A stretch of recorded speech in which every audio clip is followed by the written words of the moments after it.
자, 여러분, 드디어 이제 대망의 8단원 들어왔습니다. 일제시대죠. 일제식민지배와 민족운동 그랬는데, 이 일제시대에는 그 수능에서도 역시 출제 비중이 높은 반면, 9급과 마찬가지로 역시 7급도 상당히 그 어려운 문제들이 많이 나오고 있습니다. 난이도가 있는 문제들이. 특히 이제 이 일제 문제 같은 경우는 어떤 그 특정한 주제에 좀 집중되는 경향을 보여요. 그래서 그 내용들이 주로 뭐냐면은 제가 제 책 242쪽 기출 분석에서 써놨습니다만은 민족주의 사학 문제가 굉장히 잘 나옵니다. 그래서 신체호에 관한 거, 또 정인보, 박은식, 문일평 이런 우리 민족주의 사학자들에 대한 정리를 아주 여러분들이 깔끔하게 해둬야 돼요. 물론 저희 책에도 정리가 잘 돼 있으니까 이따 문제를 풀면서 제가 짚어드린 것들을 좀 잘 유념해서 봐주시기 바랍니다. 무려 6문항이나 출제됐다고 그랬죠. 그 다음에 이제 일제 경제 침탈 정책이 좀 종합적으로 물어져요. 일제 경제 침탈이 1910년대, 20년대, 30년대 시기별로 전부 다 다르죠. 그런 양상들을 1910년대 토지조화 사업, 20년대 산미 정식에 이렇게 단위 주제별로 묻기도 하지만 뭉뚱그려서 10년대부터 40년대까지 일제 경제 침탈 양상을 종합적으로 묻는 문제들이 역시 대여섯 문제 나옵니다. 그래서 상당히 출제 비중이 크다고 볼 수 있고요. 2010년도 이후에는 거의 매년 빠지지 않고 출제되고 있다는 점에서 여러분들이 이제 주의 깊게 공부를 해 주셔야 되는 부분이고, 그 다음에 또 출제가 잘 되는 부분이 한인애국단, 의열단, 무장독립전쟁. 물론 우리가 이제 수능에서도 가장 여러분들이 한국사를 공부하면서 어려워하는 부분이기도 하죠. 무장독립전쟁사가 굉장히 복잡한 양상으로 전개되기 때문에 그러는데, 그런 것들을 복잡하게 정리해 둘 뿐만 아니라 흐름과 또 순서나 각 사건, 단위 사건들의 개요를 잘 알고 있는 것들이 굉장히 중요해요. 그래서 역시 마찬가지로 이것도 5문제가 출제됐어요. 그런데 이제 걱정하는 것만큼 그렇게 어려운 문제는 아니었습니다. 여러분들이 충분히 9급에서 준비한 정도로 또는 수능에서 준비한 정도로만 임해주면 풀 수 있는 그런 문제들이었어요. 기타 좌우 합작운동, 그러니까 민족유일당운동 이런 부분이 굉장히 집중적으로 많이 나왔습니다. 역시 5문제가 출제됐었는데 그동안에 여러분 2007년도부터 2014년까지 이 기간 동안에 5문항이나 나왔다는 것은 굉장히 출제 빈도가 높은 셈이죠. 그죠? 그래서 정우의 선언문, 신간의 강령, 그 틀에 박힌 선언문의 내용 또는 신간의 강령 그 내용들이 사료가 그대로 나와주기 때문에 얼마나 중요한지 알겠죠. 그죠? 자, 그래서 여러분들 이렇게 정해진 주제들이 정해진 단원에서 출제되는 경향을 보이고 있습니다. 물론 이제 또 다른 주제나 또 다른 단원으로 그 중요도가 이동해 갈 가능성이 있지만은 이미 출제 빈도가 높은 것들을 중심으로 해서 여러분들이 공부를 해 두시는 게 굉장히 중요합니다. 물론 그 밖의 것들은 기본적으로 잘 하셔야 되겠죠. 이게 7급 어려움이에요. 알겠어요? 자, 그 다음에 이제 우리가 간략하게 연도별로 출제 비중과 그 내용들을 한번 살펴보기로 할까요? 연도별 출제 비중을 보면 이건 지금 뭡니까? 각 해마다 어디에서 주로 많이 나왔냐, 또 주제가 어떤 것들이 또 출제가 됐느냐 이런 것들을 지금 보여주는 것들이죠. 2007년에는 이 일제시대 관련 문제가 한 문항밖에 안 나왔더랬어요. 그래서 민족주의 사학 문제가 나왔었고, 2008년도 한번 봐볼까요? 무려 국가직에서 2문제, 지방직에서 6문제, 8문항이나 나왔었습니다. 그러니까 2008년도 같은 경우는 굉장히 근현대사뿐만 아니라 그 중에서도 일제시대 파트에서 이렇게 8문항이나 쏟아져 나왔다는 얘기는 얼마나 이 당시에 비중이 컸었는지를 보여주는 그런 대목입니다. 2009년도에는 4문항, 또 2010년에는 1문항, 그리고 2011년에는 3문항, 2012년 7문항, 2013년 4문항, 2014년 4문항. 그러니까 되게 대여섯 문항 정도는 항상 일제시대 관련 문제가 나오고 있다는 것을 알 수 있죠. 자, 다시 2008년으로 돌아왔습니다. 2008년도 봐보세요. 항일 비밀 결사와 관련된 문제. 1910년대에 주로 비밀 지하 조직이 뭐가 있었느냐 이런 것들을 묻는 문제였고요. 그 다음에 이제 20년대의 일제식민사관 허구성, 또 신채호 민족주의 사관, 민족주의 역사학에 관한 문제가 잘 나올 뿐만 아니라 특히 이제 신채호 개인에 관한 문제들이 이렇게 나와줍니다. 그 다음에 대한민국 임시정부에 대한 문제, 신간의 좌우합작 관련이죠. 역시 정우의 선언도 마찬가지 주제라고 볼 수 있죠. 주제는 이렇게 같습니다만은 민족유일당 운동으로서 나오는 그 내용이 정우의 선언을 포커스에 맞췄느냐 또는 신간의 포커스를 맞췄느냐 따라서 이렇게 문항이 둘로 갈라졌습니다. 한인애국단 이렇게 무려 2008년도에 8문항이 나왔었고, 2009년도에 산미 증식계 토지조사사업, 그리고 3.1운동 애국단, 이봉창, 윤봉길, 의거 이런 무장 항일 투쟁, 특히 의열 투쟁이 잘 나와주고 있습니다. 아시겠죠? 기타 이제 2010년에는 한 문항밖에 안 나왔어요. 일제 경제 침탈을 종합적으로 묻는 시기별로 일제 경제 침탈을 한꺼번에 한 문항 속에 집어넣어서 묻는 그런 문제들이 나왔습니다. 그 다음에 2011년에는 세 문항이 나왔는데 토지 조화 사업, 이것도 일종의 그 일제 경제 침탈 가운데 하나라고 볼 수 있죠. 민족주의 사관과 식민 사관 비교하는 문제, 대한민국 임시정부와 관련된 문제, 이렇게 세 문항이 나왔어요. 2012년에는 다시 또 7문항이 나왔습니다. 상당히 출제 비중이 높았다고 볼 수 있죠. 일제시대 문제만 7문항이 나왔으니까요. 그 중에 회사령, 국가총동원령 전부 다 경제와 관련된 일본의 일제 식민지 기간 동안에 일본의 경제 침략이 어떤 양상으로 전개되었느냐라는 것을 보여주는 그런 문제였고요. 박은식 민족주의 사학자죠. 민족유일당운동, 무장독립전쟁, 또 그 다음에 의열투쟁과 관련된 의열단호 활동, 북의 이주동포 활동, 이런 문제들이 무려 국가직은 5문제, 지방직은 2문제가 나왔어요.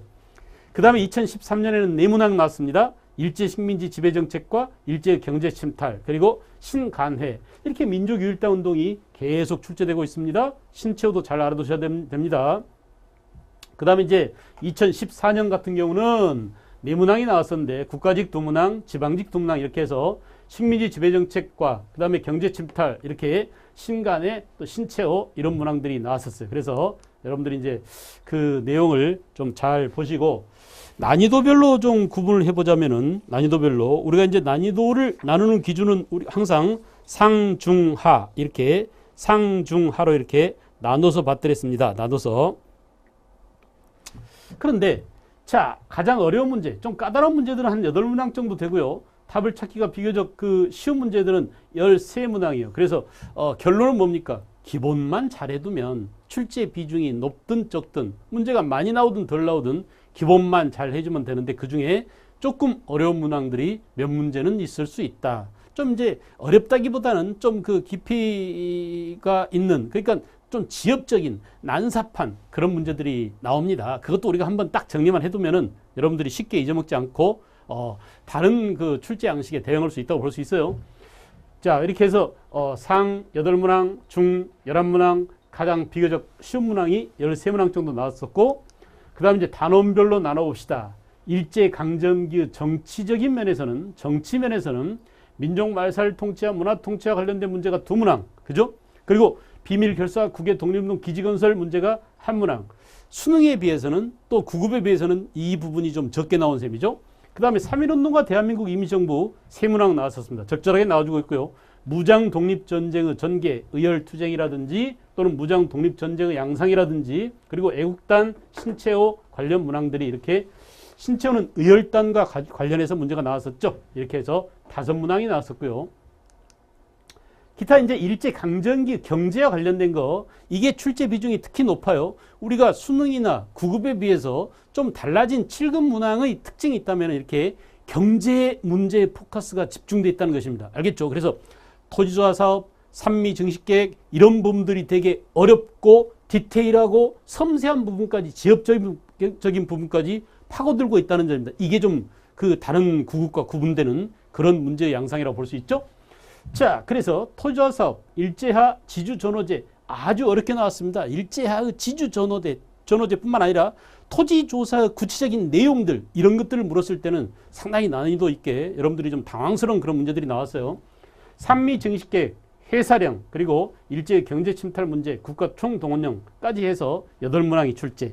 그 다음에 이제 일제강점기 사회와 관련된 문제는 민족유일당운동이 5문항, 굉장히 비중이 높은 셈이죠. 하나의 단일 주제로 정오의 선언이나 신간회, 근회 이런 문제들이 무려 5문항 나왔다는 얘기는 여러분들이 공부를 어디에 중점을 두고 공부를 해야 될 것인지를 보여주는 그런 대목이라고 볼 수 있습니다. 우리가 이런 것들을 찾아내기 위해서 기출 분석을 하는 거 아닌가요? 그죠? 기타 이제 국외 이주동포 활동과 실현, 이게 한 문항이 나왔었어요. 그래서 이렇게 사회까지 봤습니다. 자, 여기서 뭘 할 수 있습니까? 경제, 문화로 좀 넘어가 봅시다. 문화.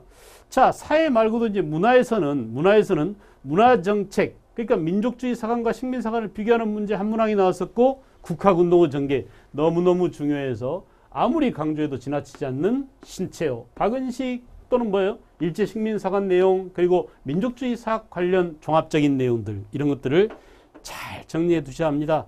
예, 너무 걱정하지 마십시오. 책에 아주 잘 정리가 돼 있어요. 우리 교재에. 그래서 문제풀이 교재이지만 실제로 이렇게 문제가 어렵게 나온다든지 집중적으로 문제가 쏟아지고 있다든지 이런 단원들을 아주 세심하게 또 잘 정리해 놨기 때문에 여러분들 공부하기 아주 편리한 그런 교재라고 볼 수 있죠.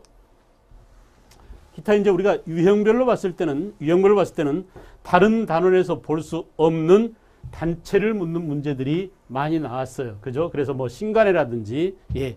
기타 이제 여러 가지 단체들, 독립운동 단체들, 애국단, 의열단, 이런 것들이 전부 다 단체로 분류되죠. 또 1910년대 비밀 결사 조직, 그죠? 조선국권회복단에 대한광복단, 뭐 이런 것들이 전부 다 단체에 해당되는 것입니다.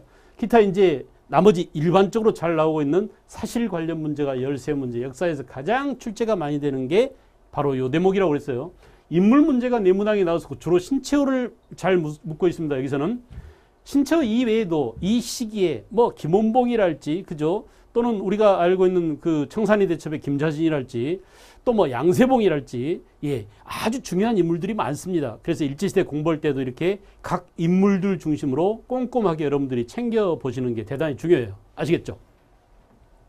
기타 이제 자료나 사료는 예, 굉장히 중요합니다. 사료나 자료. 그래서 8문항이 나왔었는데 역시 자료나 사료를 분석하고 해석하고, 그러니까 자료나 사료를 통해서 직접 공부하기보다는 우리가 공부한 내용이 자료나 사료 속에 어떤 단서로 녹아있는가를 구분해내야 되고, 그 단서를 통해서 아, 내가 배운 내용하고 이렇게 일치하구나, 이걸 끄집어낼 수 있는 능력이 여러분한테 요구되는 그런 대목이에요. 알겠죠?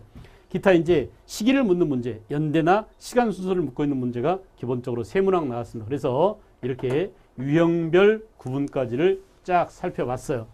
자, 보세요. 자료 제시형, 사료나 자료를 통해서 문제를 묻고 있는 게 무려 20문항, 12문항 가운데 20문항이니까 거의 뭐 3분의 2 정도는 자료 사료형 문제라고 볼 수 있고, 직문 직답형, 단도직입적으로 바로 그 제시문 보여주고 바로 선택지에서 답을 고르는 사지선다의 전형적인 학력고사식 문제라고 볼 수 있죠. 여기에 12문항 나왔었어요. 이렇게 문제를 쫙 여러분과 함께 분석을 해봤습니다.